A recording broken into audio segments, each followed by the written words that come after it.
ஜோதிடக்கலை நிபுணர்கள்ட்ட போனீங்கன்னா ஜோசியம் பார்க்கணுன்னு போகிறீங்கல்ல, அங்கே கட்டம் பார்த்துட்டு ஃபீஸ் கொடுத்துட்டு நீங்கள் உங்களுடைய வாழ்க்கையை சொல்லுவாங்க.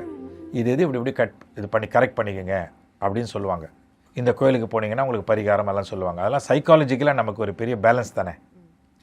ஆனால் கற்றுக்கிறதுக்கு உள்ளே போகும்போது இப்போ எனக்கு தான் ஜாதக கட்ட நான் தானே ஜாதகர் இல்லையா, நான் தான் சோல், நான் தான் மைண்டு, எனக்குள்ளே தான் எல்லாமே இருக்குது, இந்த உடல் உயிர் எல்லாமே, அதாவது லக்னம்னு சொல்கிறாங்கல்ல, எல்லாமே நான் தானும் போது அந்த கலை யாருக்கானது? எனக்கானது.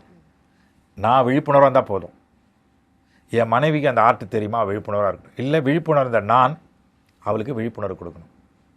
இந்த பிறவியில் பூர்வ ஜென்மத்தில் நீ எனக்கு டீச்சராக இருந்தியோ இல்லை எனக்கு பொண்ணாக இருந்தியோ என்னவோ இந்த மனைவியாக வந்திருக்கிறேன், அவ்வளோதான். கோபம் வெறுப்பு இதெல்லாம் நம்ம கூடவே ட்ராவல் பண்ணோம். அப்பப்போ என்ன பண்ணணும்? சவுண்டு ஆஹா. 4 நாளைக்கு சண்டை, 5ஆவது நாள் ஆஹா. ஆஹா போட்டுனே வந்தேன்னா ஒரு நாள் எல்லா ஆகாவும் சேர்ந்து ஓஹோ ஆகிடும்.